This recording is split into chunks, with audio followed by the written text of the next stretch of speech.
Hey everyone, welcome back to another video. So back over here at the lumber mill slash furniture factory, and this is actually the last episode of it because it is completed, which is I guess awesome to say. I think it's been 3 episodes on this because it's pretty big build and very detailed, but I am very happy with how it turned out, which is always good, and I had a really good time building it, so that always makes it a little bit easier. This, by the way, I created the little parkour area here. I'm not the best at it, but you can kind of hop around on all these different things.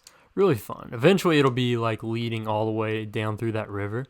So that'd be cool, just to kind of do like parkour all the way through up to the forest. But we'll get into that here in a second. What I'm going to be doing in the next video. But let's see where I left off. So I think I covered all of this, the main area of the factory, and then this little side over here. So if you haven't seen that, make sure to go check out the last video. It seemed like you all really liked that. But there is also another branch of this going off. So we've got this side, and now we've got this side going over here. So this is where like the little sticks and stuff and branches are going. So like the main logs are going that way, and the little sticks and branches are going this way. So they come through here, same sort of operation. They go through these pressing machines, and the first pressing machine takes these sticks and turns it into like an upright post. And so it continues on around here and goes to another pressing machine where it puts a little slab on here to make a table. So in this furniture factory, we have made tables and I guess chairs and couches. The chairs and couches over there. So the tables, they're a little bit more difficult to arrange because they are, I guess, technically 2 blocks tall, even though they look like they're just 1 block tall. So when I'm setting it up, the storage, it looks a little funny, but just kind of bear with me and understand the reasoning behind that. I wanted to have realism that you would actually stack these up like this, but you know, it's hard to do. So I've got a big stack of them out here too, all the tables that have been made, and they're all sitting out here toward like the front area. So this is the entrance, and then or this is the entrance right over here, and well, I'll get into that here in a second, but I think it looks pretty good. I got a decent bit of little clutter out here too. Of course, you gotta have clutter in a factory to make it look like it's being used. And of course, here is another entrance to go underneath if you want to get to this side, because you don't want people doing what I do, which is hop across the train tracks. If they want to get somewhere, they should go to these underground things, and they also double up as kind of like access points. We've got the levers here that turns on the pressing machines, and then we've got the piping system, like the piping system that goes everywhere, and we'll get to that here in a second where those pipes go, but that was one of the things I worked on. So let's go ahead on out here for a second. So just add a little bit more to the front area, just some more like clutter going on, a cart that's transporting materials in. So this isn't an export cart because they would be hauling furniture. This is an import cart, so bringing in supplies to go into the factory, I guess, to just work on things or to build certain things. Of course, you need like screws and stuff and nails to go in to make that stuff. Let's see. Yeah, I added some more couch storage over here, some more chair storage and couch storage. Of course, going this way, it's just back over to the main part of the couch facility. That sounds strange to say, couch facility. But either way, that's kind of what's going on out here. And it's funny because I added all this detail here, but when I did this factory, I didn't expect to be working on this so soon, so I didn't add that much detail. So it looks a little bit strange. So I'm gonna have to work on that a little bit when I do, I guess, more of the forestry work out here. I'm gonna make this look a little more seamless with the main factory, or the other factory here, the furniture factory. So let's go on in here and let's actually go upstairs. And so I mentioned the pipes, so they go through all of this area, right in through here, and they connect everything up. and power everything through like steam.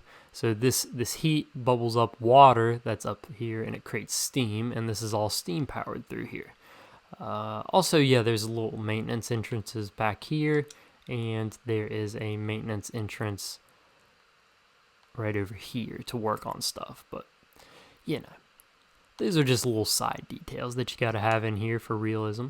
But like I said, the pipes and stuff, they come out of that, and they go all the way up here.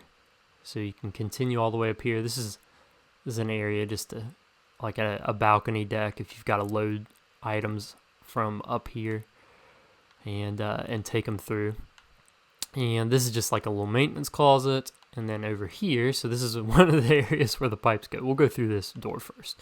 So this is like the main pipe that comes through out of the I guess the furnace over here. And so it's just like a little storage closet, but it comes through here and it meanders through this. And I've got like these supports that hold up the pipe just to make sure that it stays there. Another little platform area to load stuff. But it goes through here, and still a lot more of this stuff that holds up. And then this goes out that way to power the pressing machines that make the tables. This goes this way to power the pressing machines that make the couches and chairs. And then also you notice there's a lot of this sand up here. Well, let's just pretend this isn't sand, and we're going to say that this is sawdust.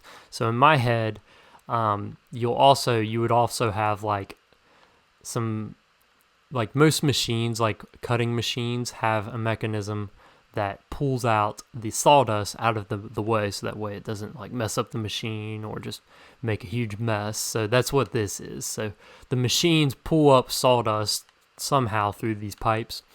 In my head, what would happen is you would have something that powers going through these pipes, but you know, these pipes wouldn't hold all the stuff. It would be half of it would be for power, and then half of this would like be a vacuum that would pull it all out to go here. But that's just how it works in my head. So it may not make sense to you all, but that's what this room is just where all the sawdust collects. And eventually you've got to take that and shovel it out. And in my mind, you would take it and push it out one of these little doors or something like that. But that's just how it works in my head. And then over here, we have just another like little storage area, some more piping, and the steam that is not used by the machines, it comes all the way through here and goes to this other chimney where it is vented out. So you don't want like a huge buildup of steam if you're not working currently like running any of the machines. So this takes it out so the whole place doesn't blow up, and that goes all the way up to the roof, that chimney. And let's see. Continuing on up here, so another floor. There's a lot of floors to this place. It really does seem like a maze to you all probably, but me working on it for like 3 weeks, it seems like a place I'm familiar with, I guess. But you go all the way up here, and we've got the big boss's office. Yep, the chief in charge. So he's got his nice little desk here. And got a chair, 2 chairs and a couch for people to sit across for the big meetings. We've got some nice plants back here, window shutters, a beautiful view out here, and even a map. So this is where the lumber mill is, and eventually I'll update this map because the river is going to be going all the way through here and into this forest, and we're going to have like a lumber area inside the actual forest. So that'll be pretty cool just to see in the next coming episodes how that map updates, and just some pictures here and all that stuff. So that's pretty much the tour of what I've done. In the next episode, I'm going to be working on that area back there that I told you all about, that is going outside of the gates. So it's going to be a big terrain episode, the next one that I'm working on. And so that is going to take a lot of effort. This is all going to be like farmland and wheat field out here, and I'm going to be working on this river and running it through there. So it's going to be a big endeavor. And because of that, for these big projects, I like to work 2 weeks on them. So next week's episode that comes out will actually be a tour of the Library of Lore, I think, like a really in-depth tour, which I think will be pretty cool. I think you all will like it. And then after that, I'll be working in the background for 2 weeks on this big update for the terrain out here. So I'm really excited about that, how that's going to turn out. But that will be a few weeks away, so hope you all are excited. But without further ado, I want to get into today's lore, and it's an interesting one, to say the least. All right, one day was particularly eventful for King Crud Stevens. Stress was already building due to the intense trade negotiations between the remaining production islands of Vandalia and Catalogerawan. To work through some things, Crud decided to do his normal city walkthrough, which was both relaxing to him and a welcome sight from the citizens. Crud often noticed the desiring eyes from the women on the street sides, but rarely did they ever have the courage to approach, which was of course a relief to the king. However, on this day, the unthinkable happened. A lovely girl named by the name of Lorcy Creek with a K, by the way, started to walk toward him. She was relatively unknown in the community and rarely would ever do something so bold as to glance at the king. But here she was walking towards him despite all apprehensions. You see, Lorcy did not just think the king was handsome, but she loved every aspect of him. She spent many of her hours daydreaming of a life with Crud. Whether she was the queen or not was not her concern. She simply loved him for him, contrary to most, of course. In a further act of boldness, instead of speaking to Crud, she picked up her pace to a run and reached up to hug him tightly. Crud Stevens was mortified and greatly afraid. He immediately backed away and pushed her off. The guards bound Lorcy, and Crud instructed them to throw her in the jail below the courthouse. So pretty harsh reaction to a nice, lovely girl hugging you, but that's King Crud Stevens for you. But I don't think that's the end of Lorcy and Crud's story, so I guess you'll have to wait 2 episodes from now to see what exactly happens with them. But yeah, thank you all for watching. I hope you enjoyed this video, and if you want to see more, make sure you subscribe and leave a like.